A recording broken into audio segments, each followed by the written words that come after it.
नमस्कार, मैं हूं अनुष्ठा। आप देख रहे हैं डेली खबर। आज हम चर्चा करेंगे जातिगत आरक्षण के बारे में। इस विषय पर चर्चा करने के लिए हमारे साथ मौजूद हैं दलित समाज के प्रभावी समाज सेवक डॉक्टर मनीष कुमार जी। सर, बहुत बहुत स्वागत है आपका।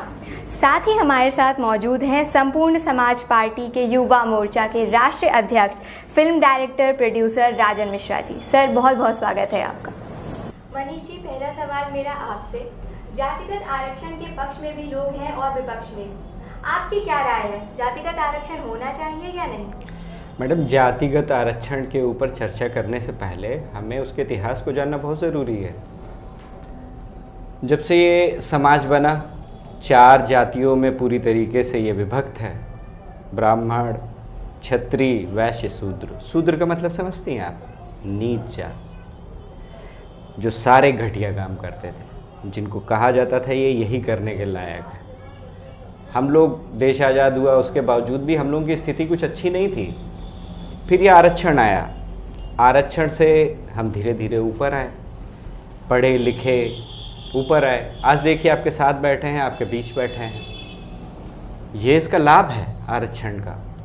अभी दलितों में बहुत पिछड़ापन है, उनको भी ऊपर आना है। और जो उच्च वर्ग है ना, उसकी दिक्कत ही यही है मैडम कि वो ये सोच ही नहीं सकते कि हम उनके बराबर बैठ सकते हैं। उनकी सारी दलीलें, सारी बातें सिर्फ इसीलिए है कि कैसे भी इस आरक्षण को ख़त्म किया जाए। यही मुद्दा है और कोई मुद्दा नहीं है। जातिगत आरक्षण है, रहेगा और निरंतर रहना भी चाहिए।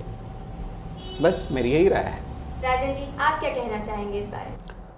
देखिए अनुष्ठा जी, हम लोग सबसे पहले धर्म से ही शुरू करते हैं। धर्म को लेकर हमारे राष्ट्र में बहुत सारा भ्रम फैलाया जा रहा है। बहुत तरह के धर्मगुरु हैं, अलग अलग चीज़ लोगों को सिखाते हैं। तो सबसे पहले तो मैं ये कहना चाहूँगा कि कोई भी इंसान हो, किसी भी धर्म का हो, अगर वो अपनी ज़िंदगी के इतने वर्ष दे देता है धर्म गुरुओं से धर्म सीखने में, तो कम से कम उसे अपने धर्म का जो भी उसका धर्म ग्रंथ है, उसे खुद से एक बार जरूर पढ़ना चाहिए। देखिए, इसका कारण है, किसी भी जगह लिखी हुई एक लाइन को अगर आप पढ़ेंगे, हम पढ़ेंगे या मनीष जी पढ़ेंगे, तो सबका लाइन भले सेम लिखी है, लेकिन सबका अपना अपना उसमें विचार होगा। कहीं ना कहीं आप में, इनके और मेरे विचारों में फर्क आ जाएगा उसी सेम लाइन से। दूसरी चीज मैं ये बोलूंगा, क्या बात कही पंडित जी। दूसरी चीज मैं ये बोलूंगा कि देखिए, धर्म निरपेक्ष राष्ट्र में हम लोग रहते हैं, जहां पे तरह तरह के धर्म को मानने वाले लोग हैं। हिंदू धर्म, बौद्ध धर्म, जैन धर्म, इस्लाम, इन सब का कॉम्बिनेशन है भारत में। अब देखिए, अगर सारे धर्म एक जैसे होते तो एक ही धर्म के अनुयायी होते सारे लोग। कुछ ना कुछ तो फर्क होगा, निश्चित रूप से होगा। तो सबसे पहले हमें यह जानना होगा कि अगर सारे धर्मों में थोड़ा थोड़ा सा भी अंतर है, और आप अपने धर्म को मानेंगे, हम अपने धर्म को मानेंगे, ये अपने धर्म को मानेंगे, तो कहीं ना कहीं किसी ना किसी पॉइंट पे जाके जरूर से जरूर हमारे और आपके बीच में कॉन्ट्रडिक्शंस होंगे, जरूर से जरूर कहीं ना कहीं झगड़े का कारण बनेगा। तो सबसे पहले यह समझना होगा कि जब कोई भी इंसान पैदा होता है किसी भी राष्ट्र में, तो सबसे बड़ा धर्म उसका राष्ट्र धर्म होता है। पहले उसको राष्ट्रीयता मिलती है। जैसे ही आप जन्म लेते हो, आप किस धर्म के हो, कहाँ, क्या, कैसे सीखोगे, क्या आगे बढ़ोगे, क्या समझोगे, वो बात की बातें हैं। लेकिन आपके जन्म लेते ही कम से कम जनसंख्या में एक इंसान की वृद्धि हो जाती है। तो सबसे जो बड़ा धर्म है आपका, वो राष्ट्र धर्म होना चाहिए, हर किसी का होना चाहिए। दूसरा, राष्ट्र धर्म के लिए जो पुस्तक है, जो ग्रंथ है, वो संविधान है। मान लीजिए आप अपने धर्म को मानते हैं, मैं मेरे धर्म को मानता हूं, डॉक्टर साहब अपने धर्म को मानते हैं, मैं हिंदू हूं, मैं सनातन धर्मी हूं, मैं हिंदू धर्म का अनुयायी हूं, मैं श्रीमद् भगवत गीता पढ़ता हूं। मान लीजिए मैं श्रीमद् भगवत गीता में बताए हुए सारे नियम से, सारे तरीकों से अपनी जिंदगी को चला रहा हूं, लेकिन अगर कहीं उसका पालन करते करते संविधान आड़े आए, कहीं अगर 2 रास्ते हो जाएं जीवन में कि या तो संविधान चुनना पड़ेगा या श्रीमद् भगवत गीता चुननी पड़ेगी, तो मैं संविधान को चुनूंगा। और मैं ये चाहता हूं, मैं मेरा अपना विचार रखता हूं कि हर एक इंसान को संविधान को पहले चुनना चाहिए, उसके बाद धर्म को चुनना चाहिए। अगर ये छोटा सा विचार हम लोग अपने जीवन में अपना लें, तो मैं नहीं समझता कि धर्म के नाम की कोई लड़ाई रह जाएगी। दूसरी बात, धर्म के नाम पे लड़ाने वाले जितने भी लोग हैं, वो अपना राजनीतिक मुद्दा सॉल्व करते हैं। राजनीति में धर्म एक बहुत बड़ा हथियार है, जिस हथियार से राजनीति की जाती है। दूसरा, डॉक्टर साहब ने बताया कि अभी जो हमारा समाज है 4 जातियों में बटा है। थोड़ा सा मैं डॉक्टर साहब से जानना चाहता हूँ कि आपने पीएचडी करी हुई है डॉक्टर साहब? बिल्कुल। कहाँ से? मतलब कानपुर यूनिवर्सिटी। कानपुर यूनिवर्सिटी से की है जी, मुझे पता लगा था आप कानपुर यूनिवर्सिटी से पीएचडी हैं। डॉक्टर साहब, आपने जो भी पढ़ाई की है, आप बुरा मत मानिएगा, आपकी सारी पढ़ाई निरर्थक है। अच्छा।